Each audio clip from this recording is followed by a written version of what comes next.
Ce journal vous est offert par le FPI, Fonds de promotion de l'industrie, votre partenaire privilégié pour la réussite de vos projets.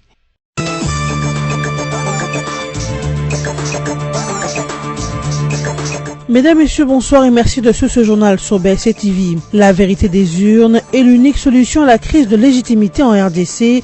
L'affirmation est de Martin Fayulu Madidi, candidat malheureux de la Mouka à la présidentielle de décembre dernier. Face aux étudiants de plusieurs universités de la capitale congolaise réunis au collège Boboto, Martin Fayulu a relevé 4 causes de ce qu'il appelle crise de légitimité en RDC. En éducation, sachez que les finalistes de l'école primaire ont démarré le test national de fin d'études primaires TENAFEP en sigle. Durant 2 jours, ces élèves passeront ces examens d'évaluation dans différents centres en vue d'une admission au cycle secondaire. Ce jeudi 6 juin, les finalistes de primaire ont été évalués en culture générale et français et le vendredi 7 juin, ils vont clôturer les épreuves avec les mathématiques et les sciences. L'Union pour la démocratie et le progrès social en deuil, elle a perdu une de ses combattantes engagées et très assidue en la personne de Monique Kitoko Kilima. Elle est décédée de suite d'une crise cardiaque survenue le mercredi 5 juin à son lieu de travail. La disparition brusque de Monique Kitoko Kilima, secrétaire général adjoint chargé de la communication à l'UDPS, laisse le parti présidentiel dans les mois.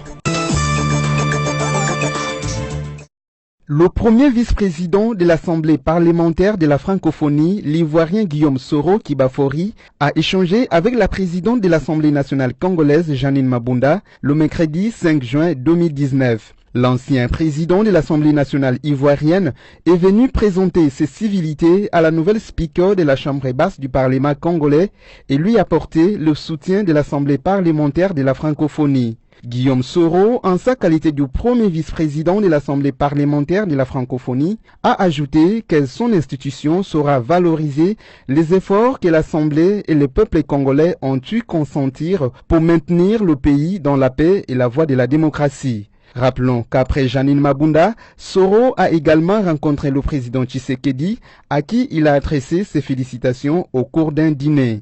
Sa visite en RDC avait pour objectif premier d'assister aux obsèques de Tshisekedi.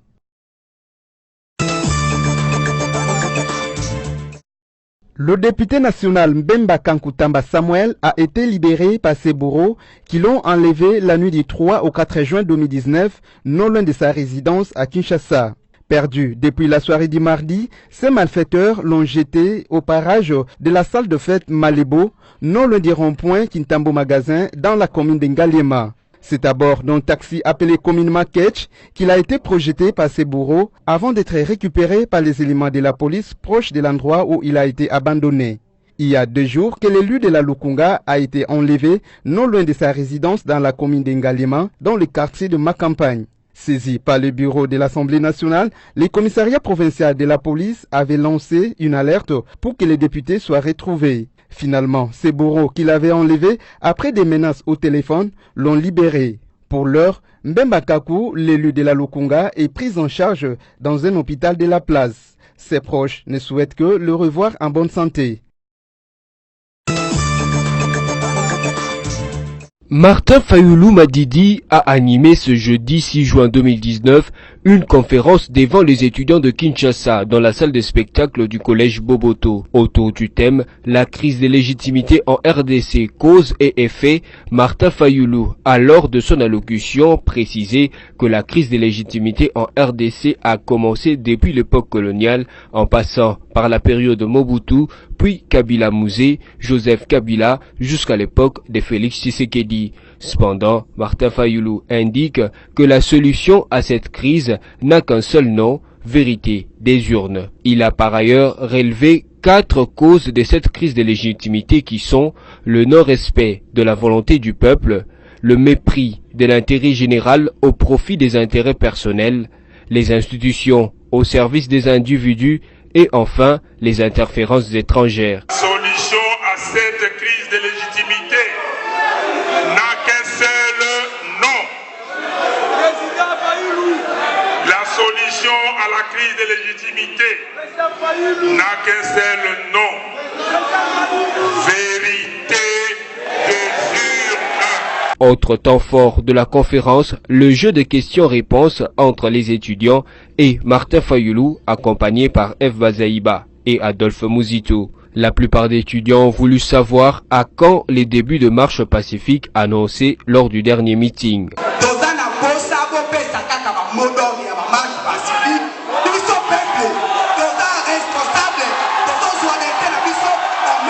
Martin Fayoulou répond.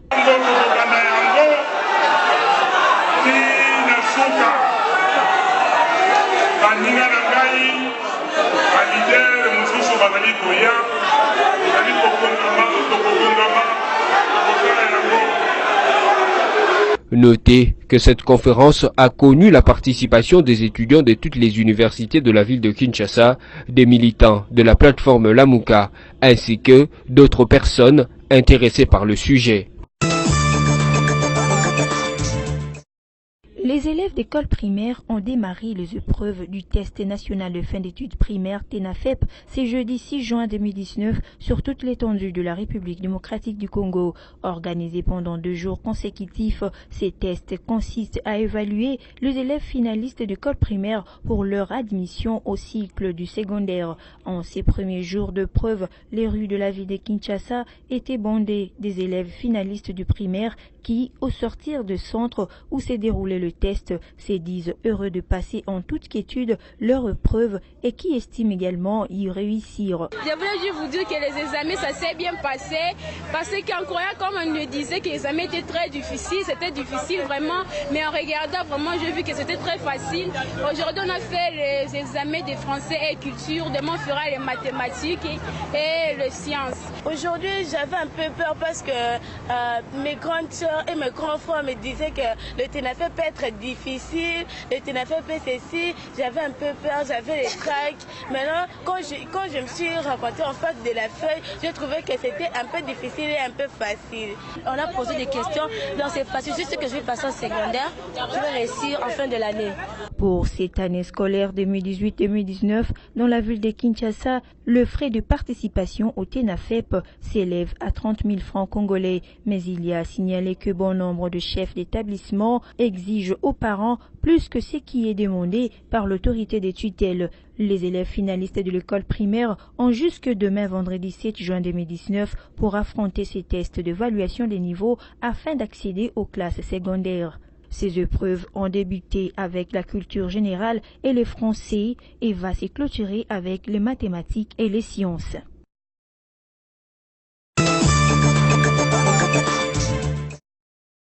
Le litige entre le journaliste de la Télé 50 et leur chef Jean-Marie Kassamba a coûté l'exclusion de ces derniers du poste de président de la section quinoise de l'UNPC. C'est la décision prise par la commission de discipline et d'éthique professionnelle de l'Union nationale de la presse congolaise. Le sanctionné a manqué au devoir d'exemplarité eu égard aux responsabilités qu'il a au sein de l'UNPC Kinshasa.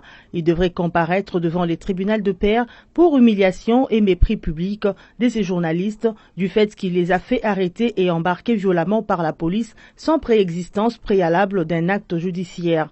Appelé à comparaître contradictoirement pour exercer son droit de la défense et soutenir son accusation, Jean-Marie Kassamba a malheureusement manqué à plusieurs reprises à ce rendez-vous alors que ses avocats avaient réussi à obtenir 3 reprises et que leurs clients étaient les grands absents.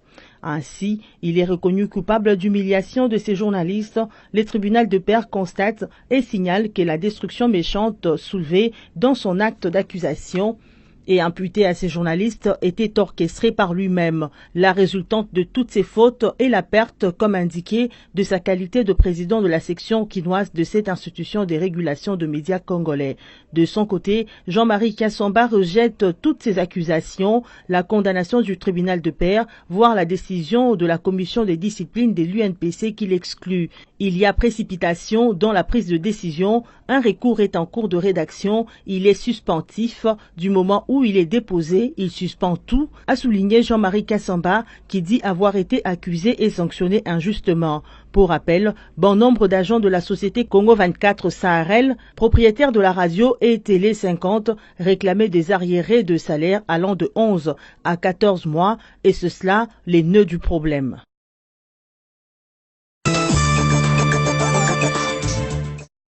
L'affaire opposant l'artiste musicien congolais Antoine Agwepa, dit Kofi Olomide, à ses ex-danseuses n'est pas encore close. Le parquet des Nanterres a fait appel au jugement condamnant le patron de l'orchestre au quartier latin à 2 ans de prison avec sursis pour atteinte sexuelle sur l'une de ses ex-danseuses. En effet, le jugement rendu dans cette affaire par le tribunal correctionnel des Nanterres n'avait pas du tout satisfait le parquet, qui pourtant avait requis 7 ans d'emprisonnement ferme pour la star congolaise. Il s'est de noter que la vedette congolaise de la chanson était poursuivie pour viol et séquestration sur 4 de ses ex-danseuses et pour avoir facilité l'entrée et les séjours irréguliers en France de précités, mais aussi pour les avoir fait travailler illégalement en les sous-payant. Le faute lui reproché s'est déroulé entre 2002 et 2006 à Paris, en France. L'Union pour la démocratie et le progrès social vient de connaître une perte immense. Après l'enterrement d'Etienne Tshisekedi ce samedi 1er juin 2019, soit 2 ans et demi après sa mort, c'est Monique Kitoko Kilima, secrétaire national adjoint en charge de la communication à l'UDPS, qui a rendu l'âme ce mercredi 5 juin 2019 suite à une crise cardiaque. Celle-ci est survenue à son lieu de travail, au cabinet du premier vice-président de l'Assemblée nationale, Jean-Marc Kabound. Candidate à la députation nationale dans le Mont-Amba, grande militante de l'UDPS, Monique Kitoko Kilima a été toute sa vie au front. Elle a toujours été présente pour les marches, meetings et autres mobilisations de l'UDPS. Elle a mené un combat aux côtés de Félix-Antoine Tshisekedi et Jean-Marc Kabound à l'époque où ils étaient président et secrétaire général de l'UDPS pour l'avènement de la démocratie et d'un état de droit en République démocratique du Congo. La douleur de perdre une personne aussi engagée est très visible au sein de l'Union pour la démocratie et le progrès social. Mesdames, Messieurs, voici à présent le rappel de principaux titres développés dans ce journal. La vérité des urnes est l'unique solution à la crise de légitimité en RDC. L'affirmation est de Martin Fayulu Madidi, candidat malheureux de la Mouka à la présidentielle de décembre dernier.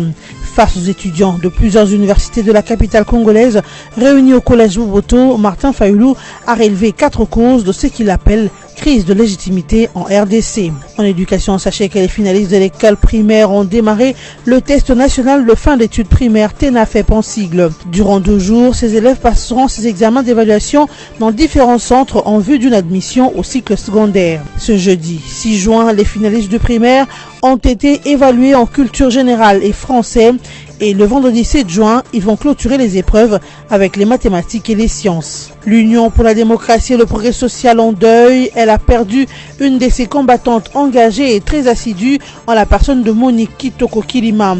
Elle est décédée de suite d'une crise cardiaque survenue le mercredi 5 juin à son lieu de travail. La disparition brusque de Monique Kitoko Kilima, secrétaire général adjoint chargé de la communication à l'UDPS, laisse le parti présidentiel dans les mois. Ainsi se termine cette session d'information. Merci à vous tous qui l'avez suivi.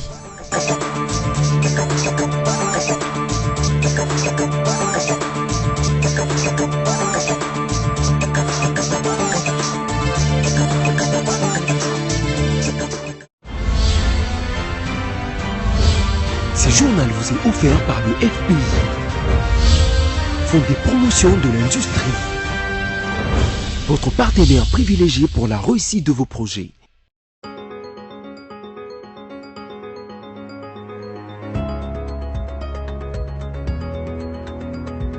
Heureuse de vous lire la sélection des journaux en ligne de ce jeudi 6 juin 2019. Mesdames, Messieurs, bonsoir. Congo Virtuel écrit « Comprendre l'ordre national héros nationaux ». Même après son inhumation avec FAST, Feu Étienne Tshisekedi continue de faire l'objet d'une polémique autour de l'honneur lui reconnu à travers le grade de grand cordon de l'ordre national héros nationaux.